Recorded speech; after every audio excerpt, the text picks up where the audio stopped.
Hello, readers. Today I'd like to talk about differences in point of view in literature.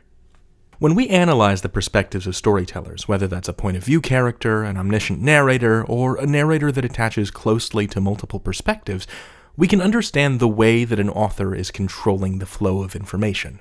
Who knows what, when, and what does that tell us? A writer can control which characters have access to information, and they can control what access you, the reader or the viewer, have to information too. And the information you have and the information the characters have help develop our perspectives. Within a story, conflict between characters can come from a difference in perspective. In Avatar: The Last Airbender, the character of Prince Zuko is consumed by his desire to capture the Avatar, as he feels that this will end his exile and restore him to a place of prominence at his father's side. His uncle Iroh, however, understands, based on many years of hard experience, that Zuko's father is a cruel man who never intended to take his son back. Iroh only wants to keep his nephew safe, and this difference in perspective generates a lot of conflict between the two of them. The show slowly reveals Iroh's perspective over time, whereas we, as viewers, know what Zuko wants and why almost immediately.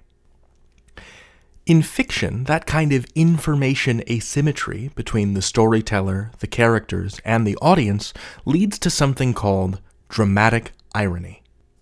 You're watching a play or a TV show or reading a book, and you, the audience, the reader, know something that the characters don't. This is possible because, especially in a visual medium, the audience has a different point of view than the characters do. We can see things they don't see. This difference in point of view is what allows tension, suspense, and jokes. Remember, irony is just the difference between expectation and result. It can be leveraged to achieve anything that uses the mechanism of surprise. I don't want to belabor how jokes work. Literally nothing is more boring or unfunny than explaining jokes, so let's use suspense as our example. Imagine a very low-stakes villain, the Cheeseler, who goes around pranking people by balancing buckets of cottage cheese on door frames. You go through the door, blam, you get cheesed. So I want you to imagine a scene in which we see the Cheeseler booby-trap the protagonist's door with a bucket of cottage cheese.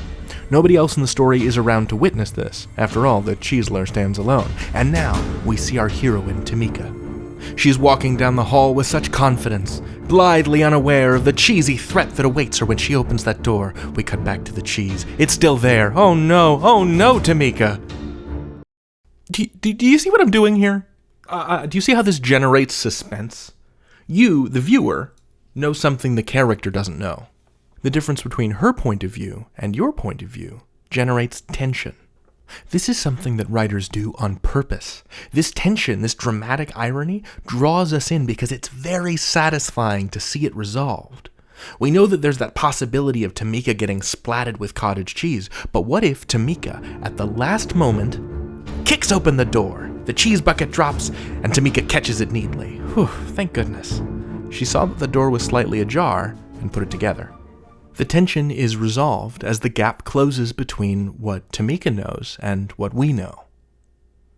When characters resolve interpersonal differences, it's through an alignment of their points of view. That's what brings us to resolution.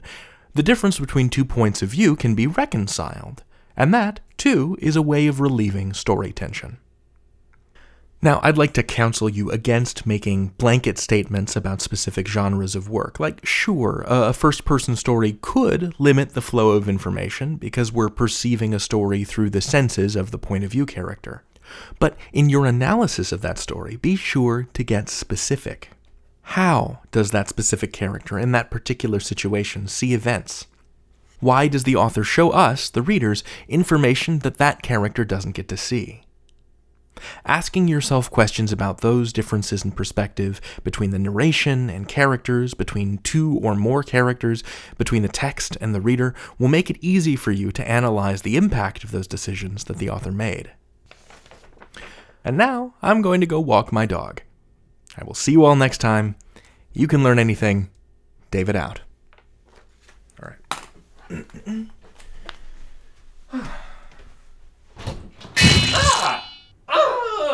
Curse you, Cheeseler!